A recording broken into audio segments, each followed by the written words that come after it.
This is Ag Matters PM from the Iowa Agribusiness Radio Network, brought to you by the Iowa Soybean Association. Your daily recap of the information that affects Iowa's farmers, producers, and consumers, right here in the heart of the heartland. With reports from our award-winning broadcast team of Dustin Hoffman, Riley Smith, and Mark Magnuson. Now, from the IARN studios in Des Moines, here's Riley Smith. Well, good day and welcome to Ag Matters PM from the Iowa Agribusiness Radio Network. I'm Riley Smith. Today is Tuesday, February 7th, 2023. We're so glad you can join us today. In today's episode of Ag Matters PM, I talk with Iowa State Climatologist Dr. Glisan just a bit about that U.S. drought monitor and a check of what the weather might look like for the foreseeable future in Iowa. And of course, we also have a check of that ag weather outlook. But first, let's run down the markets. It's time now for the Ag Matters PM Closing Market Summary, your source for market analysis and settlement prices from the day's trade in Chicago, courtesy of the folks at agmarket.net. Well, we're at the end of another trading day in the ag marketplace, and for a bit of analysis, we go to Kaden Sweeney of agmarket.net. First off, Kaden, what have we seen going on in the grain markets today? Yeah, we kind of continuing lower, kind of continuing what we saw yesterday as people kind of get evened up going into tomorrow's WASDE report. Beans been a little bit of either side of unchanged today. It looks like we're going to close on the lower end, down 5 or so. Corn down 5 as well. The real loser today is soybean meal. Continues its slide from last week's high. So quite a bit of red, especially in the grains today.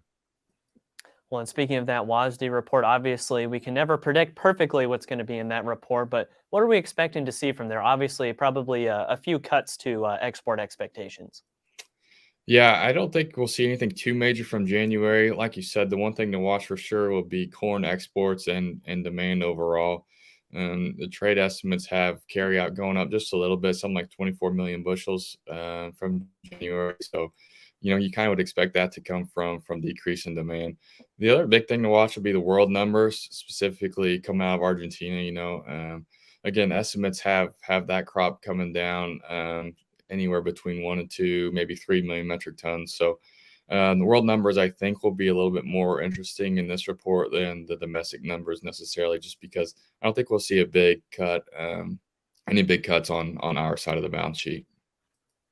Right, and with that, Brazil crop, obviously cuts to Argentina won't be as impactful as we would see maybe in other years, but with Argentina being so big on soybean meal, you just mentioned that they came down a little bit today. Could they see some support tomorrow if we see some cuts to that Argentina crop? I think they could. I think a lot of what you're seeing in the meal market is people just kind of liquidating their long positions going into this thing. We saw $500 front month meal trade on Friday. We're now close to 480, give or take. So I think you've seen a lot of those long positions get liquidated, people going into this thing a little bit flatter. So if they get a huge cut to production, I think you can see some people re-enter the market. But it remains to be seen. It may be at the point now too where this story is pretty well told. People are done with it and don't really want to be caught in anything. All right, and what are we seeing on the other side of the marketplace in the livestock complex? Yeah, cattle are down today. They've had a really good run. Both fats and feeders are down on the day. I think I'm a little bit weary of them, just kind of based on seasonality, based on how high we've been. It certainly is. The chart doesn't necessarily look bad yet. I just think you got to be a little bit careful when we're at these prices at this time of year. I think the long-term picture is still okay, but got to be a little bit careful there. And hogs made another low today, although they've kind of recovered off of it. Looks like we're going to close a little bit green. So you hope that support holds, but we've been saying that for 2 or 3 weeks now. They just got crushed yesterday. So I guess remains to be seen, but I'm a little bit wary of cattle and hogs right now. Right, and I think we've talked about this before, but obviously there's that pretty big price disparity between the cattle markets and the hog markets. And obviously, if the producer wants to have a nice steak, they're going to go out, or if the consumer wants a nice steak, they're going to go out and get a nice steak. But are we approaching that point where maybe we could see some of that demand shift from, maybe instead of getting an expensive steak, you'll go for a much cheaper pork chop? Yeah, I think it could be. Demand obviously plays a picture. The other big part that's made the cow market so bullish is just supply is way down year over year. And so I think that, again, that's maybe a little bit more of a longer term big picture story that the cattle market will remain supported. I think maybe we're just a little bit overbought in the short term, may see some selling, but I think if you just get down to the fundamentals, especially on the supply side, the cattle market's just overall more bullish than the hog market, no pun intended. All right, Kaden, lots of great information today. For those of our listeners who would like to get in touch and learn more from the folks at agmarket.net, how can they do that? Sure, yeah, just go to our website. Make sure you get on the free trial of our research, 30 days, no strings attached. And if you want to get a hold of me directly, my line is 815-691-2672.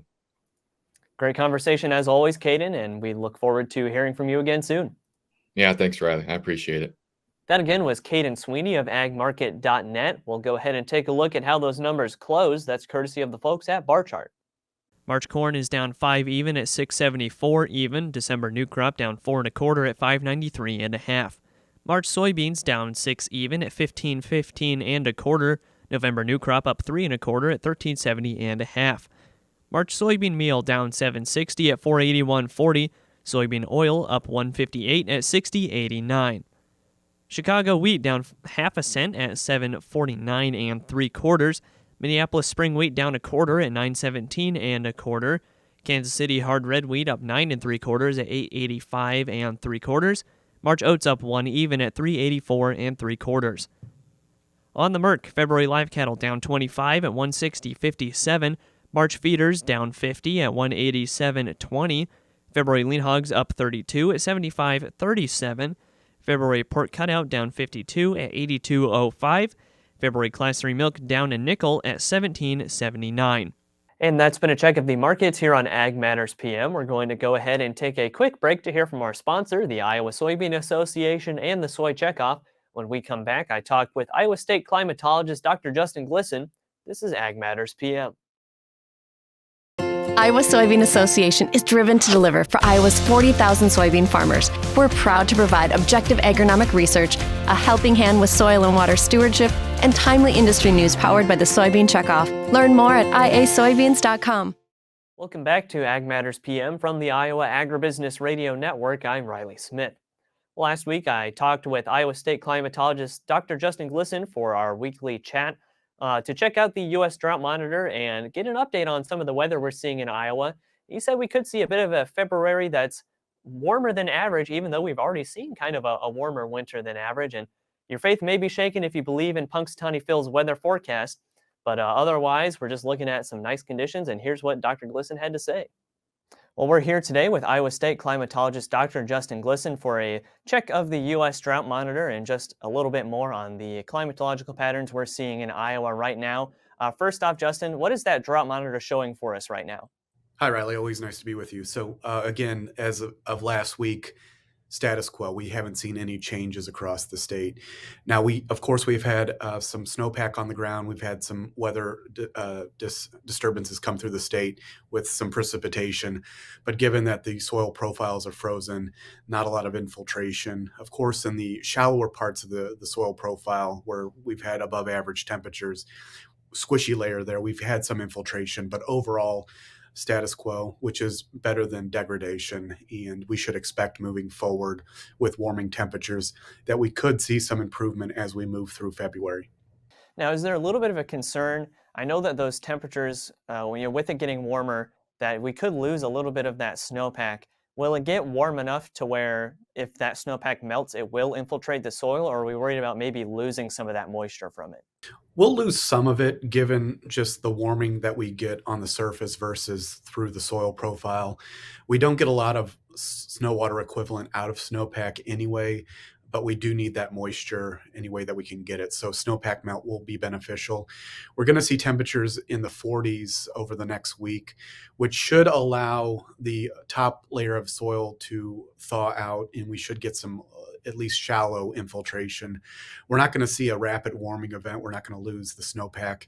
Also, we have to consider that the snowpack is compacted and there's a crust on top of it, so it won't melt as fast if we do stay in the 30s and 40s. Well, and outside of those temperatures as well, now that we have those February forecasts, what are we expecting to see for the next month?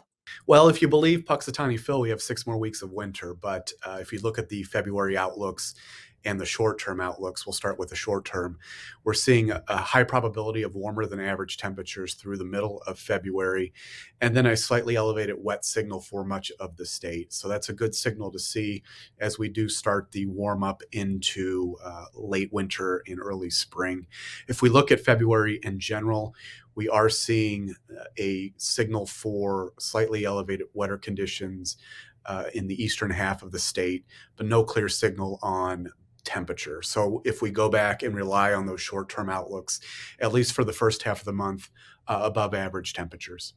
Now, I know earlier on, kind of before winter when we were getting into that, we're expecting a pretty decently cold winter. And while we had that in December, and we've had kind of patches of that here in January or over January, it didn't seem like we got as much as probably we were thinking.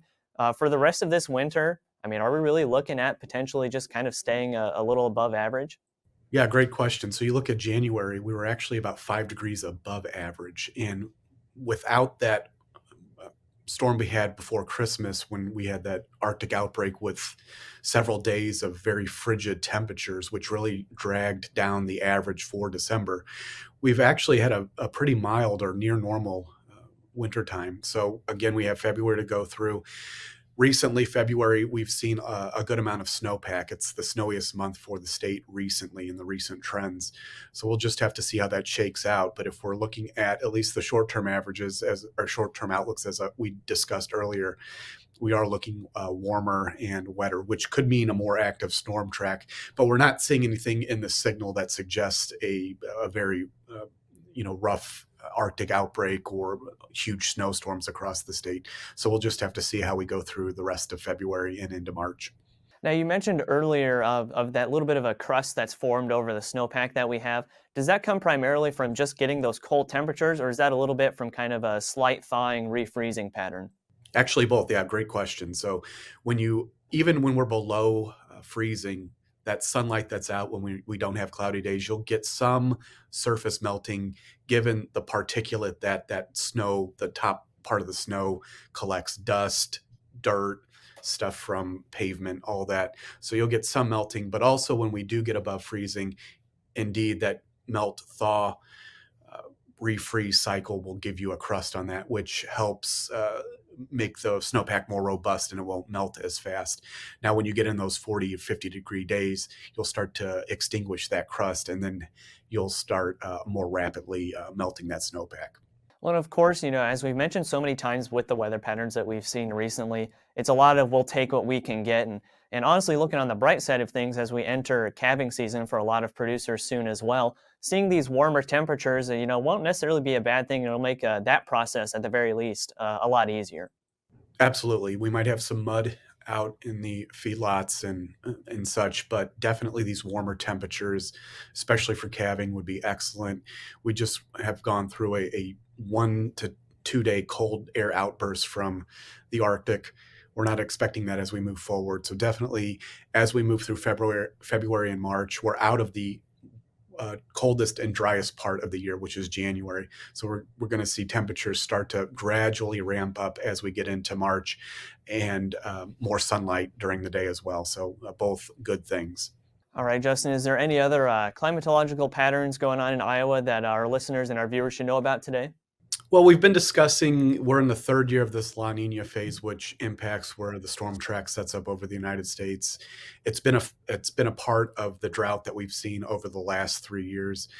We're starting to see in the climate modeling, and we've discussed this over the past few weeks, a suggestion that we're transitioning from La Nina to what's called INSO neutral. And when we do see that, it's a large scale shift in the atmosphere, which could mean a wetter spring as we move forward.